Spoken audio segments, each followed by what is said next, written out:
Are you feeling a bit overwhelmed with all the ideas we've come up with so far? Today we're going to take a step back, simplify our ideas, and make a sewing plan. Hello and welcome or welcome back. This is my final episode in my series on planning and sewing your seasonal wardrobe. I'm Rebecca and I'm so glad you're here. If you haven't yet, I'd love it if you'd subscribe to the channel and say hello below in the comments. And if you missed any of the earlier episodes, they are linked below in a playlist, and there will be an accompanying blog post to this video.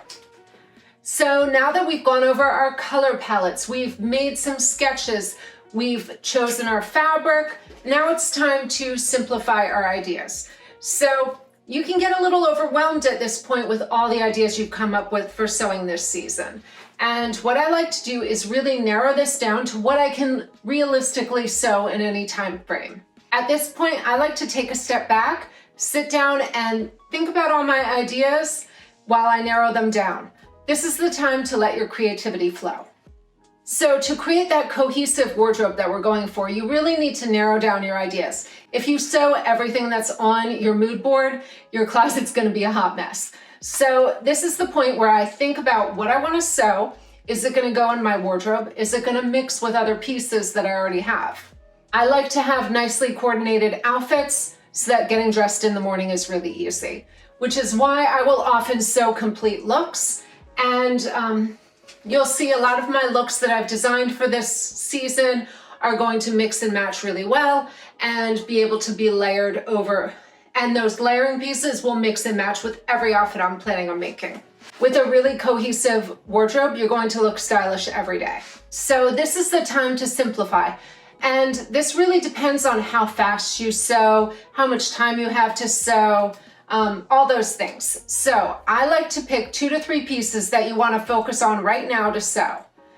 This might be just one look. It might just be one piece. It doesn't matter how much. It's just really simplifying your ideas and sewing what you're really the most excited about. Consider your lifestyle. What do you really need in your closet? Is there a piece you're missing? Is there something you really love to wear that you're missing? And then you're gonna think about your time and your budget. How much sewing time do you have? How much money can you spend on this wardrobe? Those are all going to affect what you're gonna actually end up sewing. So in the last episode, we went over our fabric ideas, and I always go through my stash first before picking out new pieces.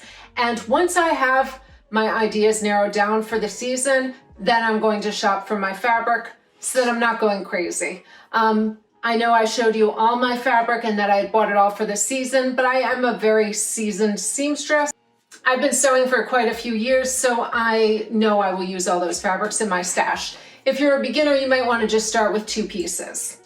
Now, I went through my mood boards and I narrowed this down to 4 or 5 looks that I'm planning to sew over the next few months. Now mine is fall and winter, so I'm going to sew a few right away, and then in a few months I will work on the next set.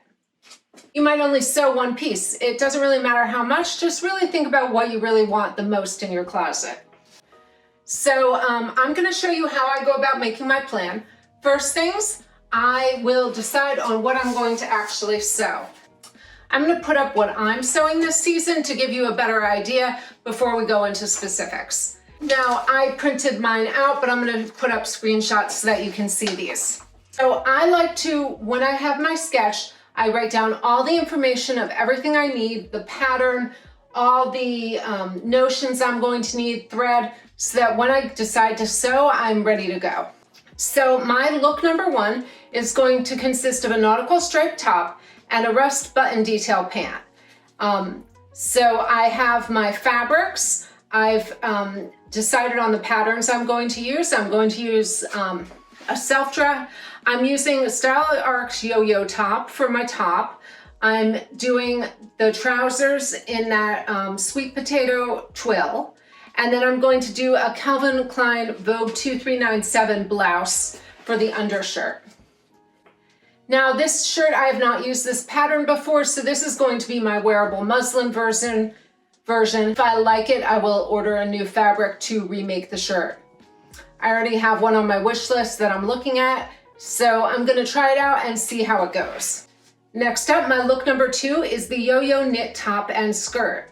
I'm using Style Arc's yo-yo set, and I'm doing that in the hot chocolate bamboo cotton stretch fleece and 2x2 ribbing from Core Fabrics.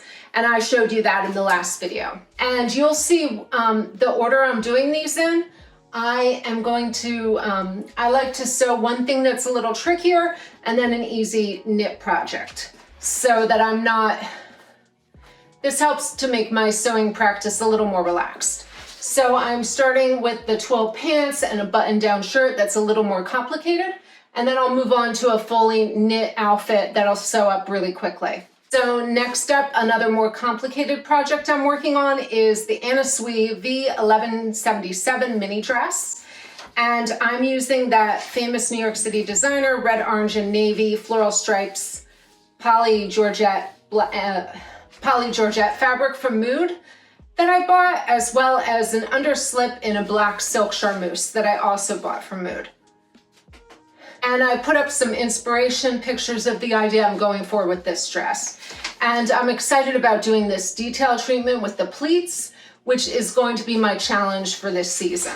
I do like to pick one pattern that's a little bit more challenging each season to really stretch my sewing skills and learn a new technique. Okay, so of course my look number 4 is going to be another knit project, something easy, quick. I've sewn this one before. I am making the 2-piece loungewear set from Vogue 1914. I did a little sew-along video earlier in the season in my teal set, and you can watch that video if you're interested in that. I'm going to be making this up in a Tencel Model spandex rib knit pecan. And I really love this color. It's just what I was looking for. I wanted something like the inspiration picture, and I think this is going to look fabulous. Plus, it'll be so easy to sew. Next up is a pattern that's really for the winter. So I'm not in a real rush to sew this. I will make this as I get time. This is a boiled wool coat. I'm using the Style Arc Riley coat. I'm going to be using a boiled wool viscose and navy that I bought from Stone Mountain & Daughter. And I might look for a button detail to add to that jacket. I really like that detail that I found in my inspiration picture, so I'm hoping to add that to it. So those are the main projects that I'm going to be working on for the next few months. Now I will have other projects I'm going to be working on, but these are the cohesive ones for my wardrobe. If you come back next week, I'm going to start on showing a project that I have in the works right now.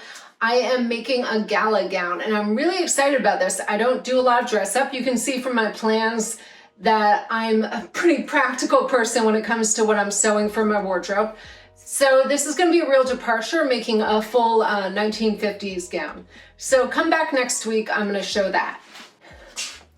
I'm hoping to film the whole process of that from start to finish, my planning, my toiling, and then the finished gown. So stay tuned for that. That'll be coming up next week.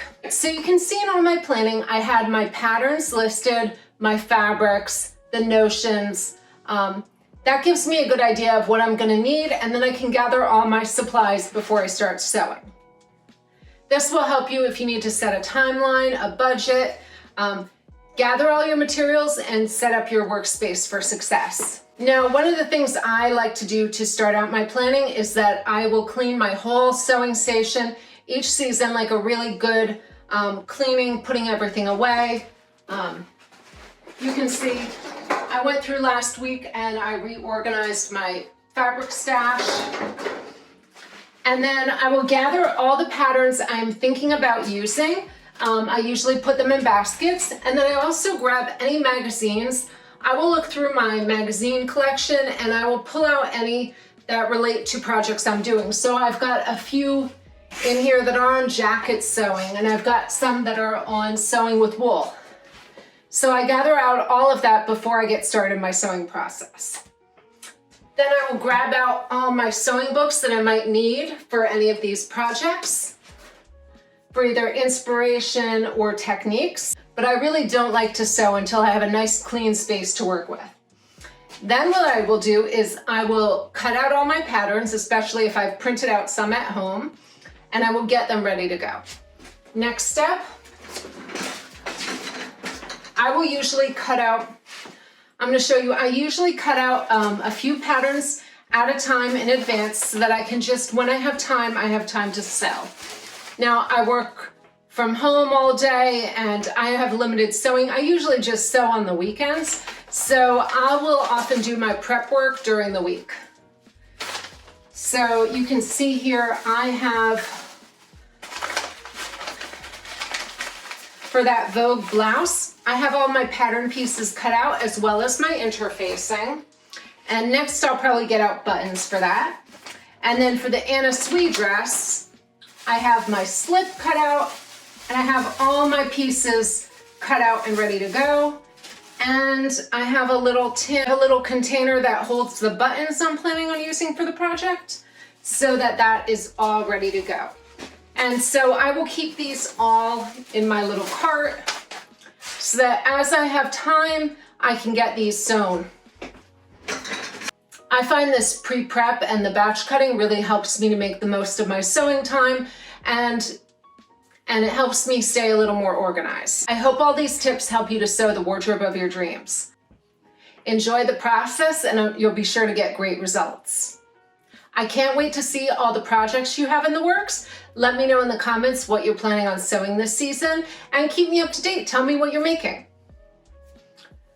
This is the last video in this series. I'm gonna go back to my regular videos after this. But let me know, are there videos you'd like in the future? Drop them down below in the comments. I'm happy to do this kind of series again.